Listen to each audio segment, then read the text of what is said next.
Good morning, everyone. I hope everybody's doing well, blessed, and enjoying family. As always, muchas gracias to everyone for everyone's words, wishes, prayers, and the love and support everybody extends and shares with me. From the heart, I appreciate every one of you. Also, do please like, share, subscribe, and hype the video if it's possible to help get the message out there a little further. Thank you.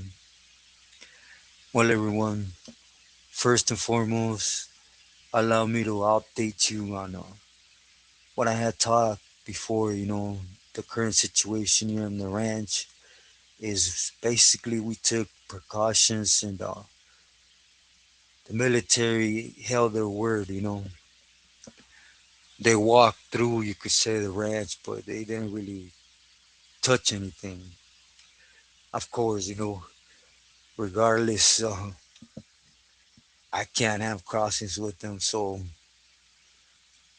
it was up the hills one way or another. But anyways, I just wanted to let everyone know. Getting into the topic on today. Today I'm going to be responding a couple questions I've been asked. Quite a lot, right? That I figured I'd put two together and answer them, or see if I'm able to, right? That I know I'm not too good at speaking, but anyways, I've been asked first and foremost when I was doing my shoot term and all that, how we were dealing with the PC rise. One, and the second one is that I ever see a camarada be allowed to cross to that side, take care of business and come back and being good still. So, anyways, allow me to see if I'm able to answer it right. First and foremost, I take you back to Corcoran, 2003, towards the end, right?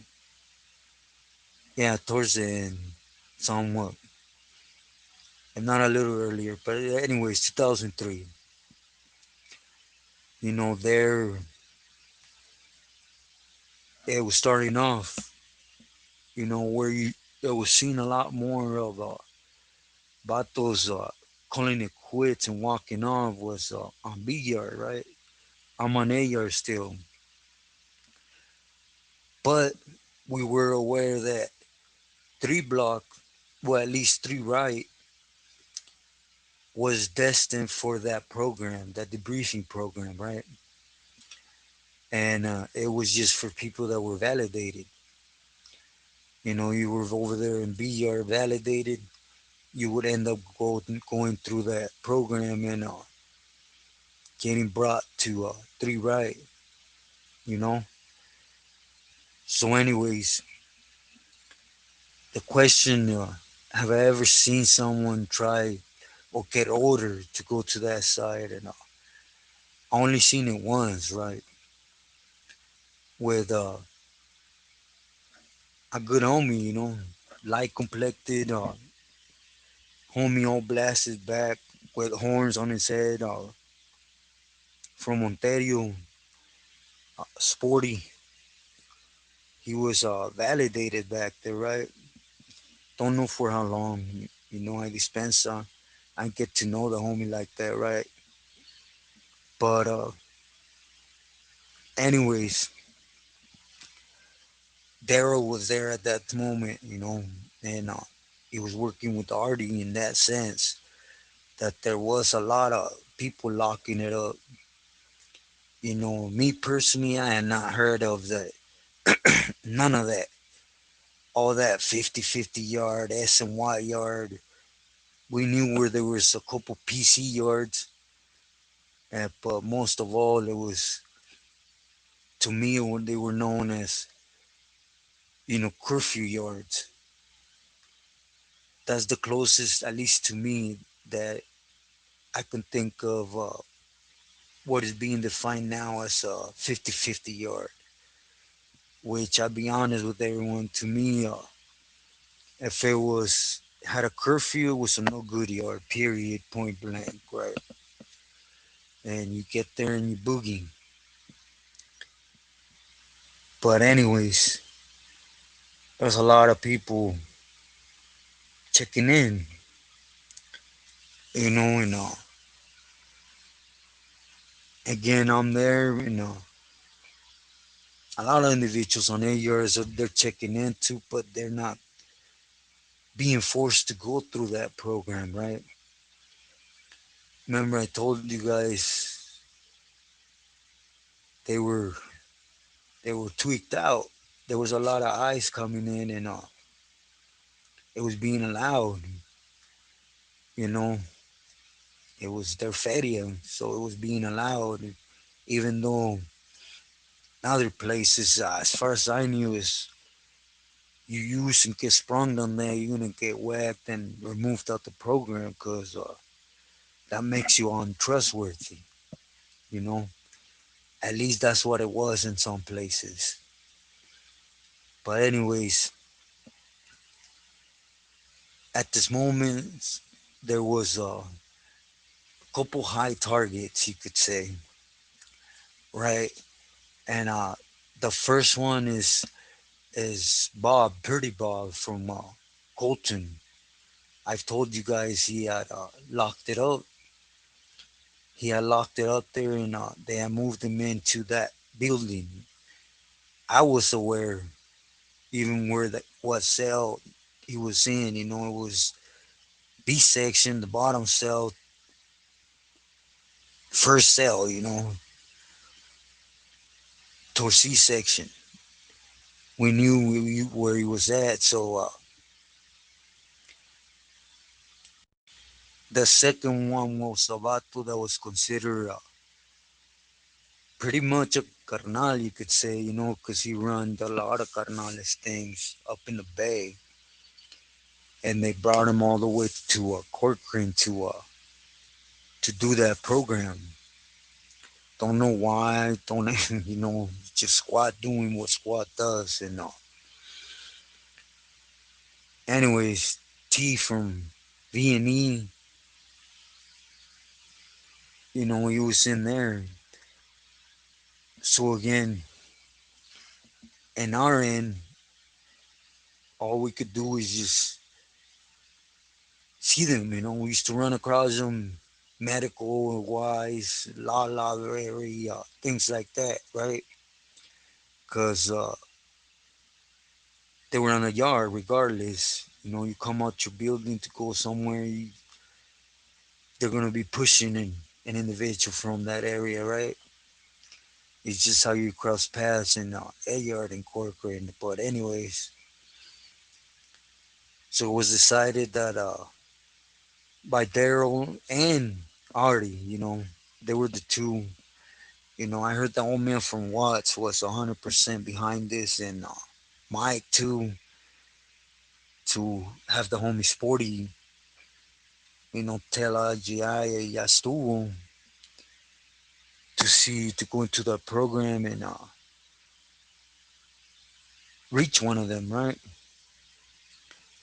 And again, I don't know how the program works or what steps you do. I know they have what do you call it? Times, you know, of how it goes. So we're trying to do it in the same time frame, right?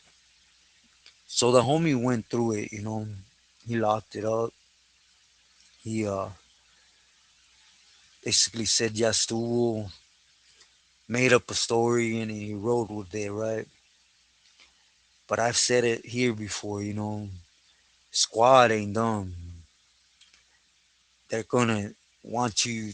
Debriefing is debriefing, and like he said, is they wanted everything point blank, from the street stuff to everything they knew already by 10:30 you were involved with. things that were happening, you know, and things you would as a rata give him, you know. And anyways, he was going through it, and they put him in that building, and right when they put him in that building, he was in the same section as Pretty Bob, and it was weird. It was just that one time I seen right. All of a sudden, Pretty Bob had a change of heart or something, or I don't know. But he came back to the fold. He went back to B Yard, and he was received like none, like none. Nobody was even supposed to speak on him having walked off to the program, having been in that program for a couple months, and we're at least in the building, right? And it was due to his uses. He, he was tweaking. You know, shortly after that, it was basically and the appeals came back that they had they had moved the homie around an 8 yard, even though it was validated, right? The homie Sporty from Ontario, and he couldn't reach no one. He said the way that at least in our conversation was they go through a screen at first, checking information and everything, see if it's true. And he was going to go over the time limit that he was given on Millard by the Phillies. So what he did, he came off his cuffs and stabbed the CO. And Corcoran, CEOs, you don't do that, But I was informed because it happened on a yard, and it could bring chaos. La la gabacha would just say that,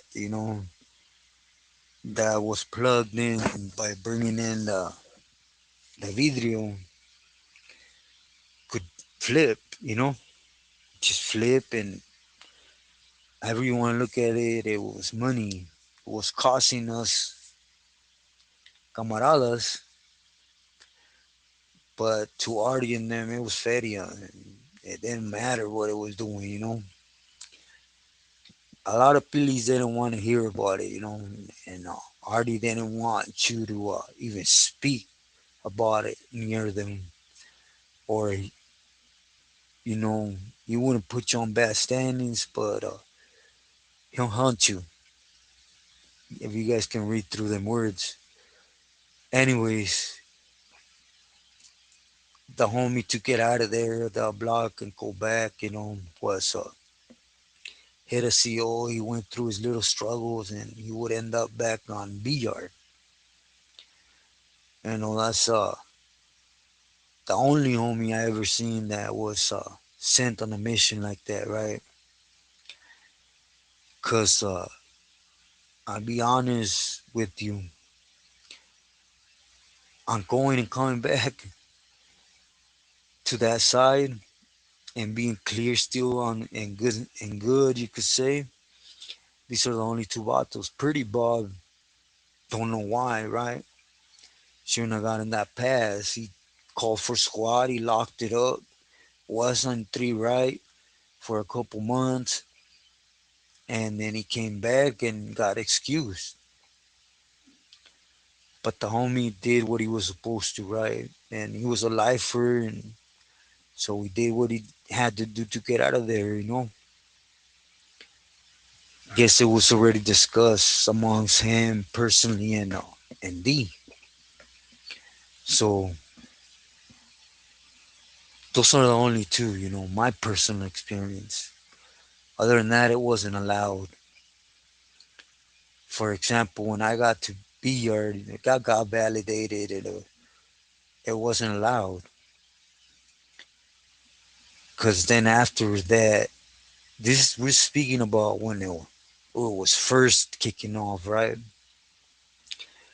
After that, all the Pilis and most of the camaradas that were validated, we all knew how that program went, and it just wasn't going to be possible. It would be a lot easier from somebody coming from the calles and just saying, hey, I don't want a program, woo, woo, woo, whatever, because they don't have to do that program. I just ain't going to look through your C file with the loop, or somebody just normal on a normal yard and not having crossings with IGI, making it to one of the PC yards and hoping to hit a target, right? But then you know how CDC is, they put you up to a pinta, next you know you end up on the other side of that pinta, it's not for sure ever where you're going. Sometimes you get your enrollment papers and you would know ahead of time, oh for sure I'm going here, but it would be short lived. For example, I get them today and within a week I'm already there. So what I'm trying to say, basically, we caught on that it wasn't possible. You could send camaradas over there on that side, and yeah, maybe they hit the place. They stay true to their palabra. That was one, and couldn't find a big enough target, so they hit anyone and come back. So they have that stain in their jacket for a target not worth it. So it wasn't really done a lot. When I hit the bay, it was you seen cats locking it up, and it was the same thing as Corcoran, pretty much, right?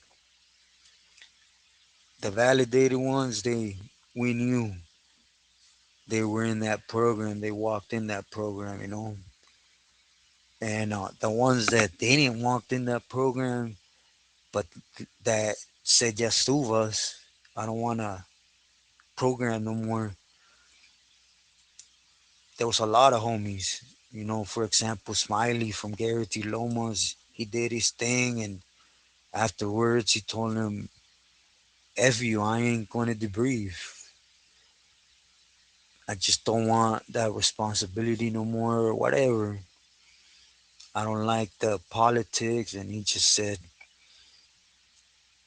I'm not debriefing, not working with two cats, but I'm not in the program no more. I don't want to be considered a sureño no more, pretty much. And if they walk in that program, well, we knew exactly what was going to happen. We start seeing it. And those weren't back there in the shoe that weren't validated, they will go a whole different route that I wouldn't even know how to start telling you. But those were my experience pretty much, with seeing the PC pandemic. Like I said, I didn't know them yards. Once I was in the Bay, I started hearing that, for example, Pleasant Valley had a PC yard, Sadif had a PC yard, and then, you know,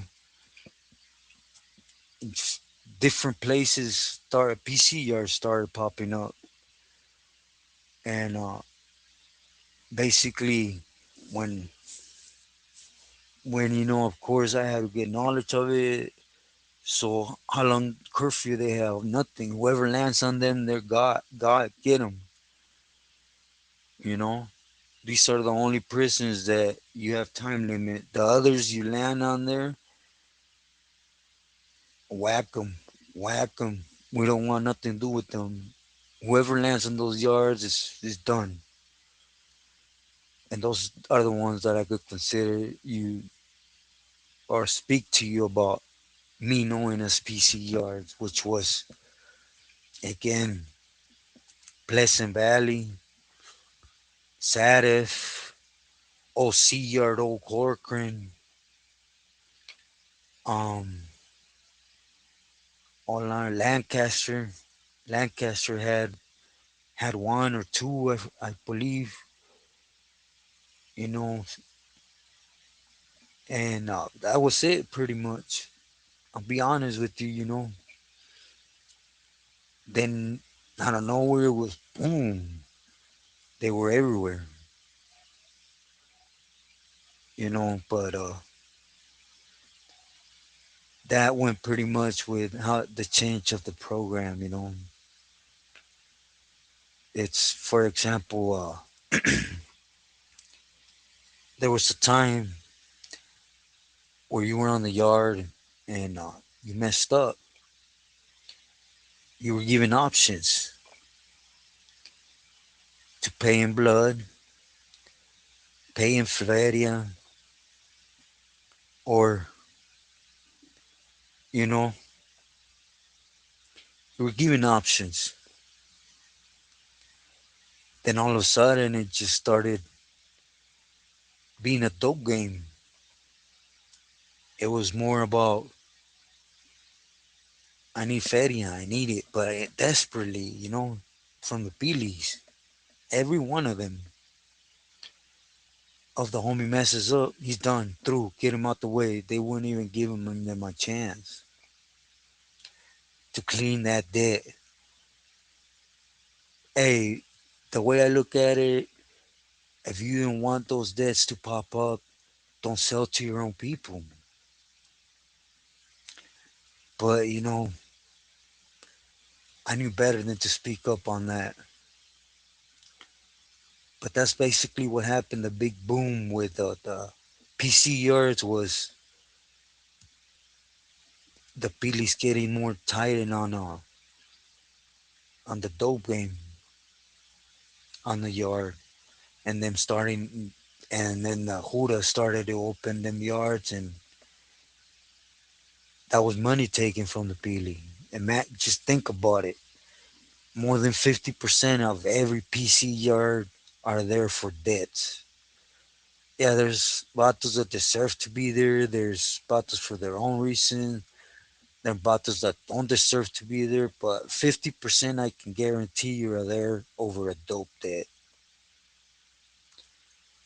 So just think about the numbers. Now it's a complete mess. The only level ones and twos that are good are the ones that are Pilis are around. They are on themselves. And once you see them leave, you best get off too, because that is gonna go bad. It's gonna be considered bad right away again. So it became a big old tornado. The bottom line is, don't fall into them wiggles of we gotta go in and earn our stripes. Tell me how. I'll leave it like that. I won't even point directions. Tell me how you're gonna go in and earn your stripes due to the current politics. Stay true to yourself, loyal to your loved ones, everyone. This is what we started. We always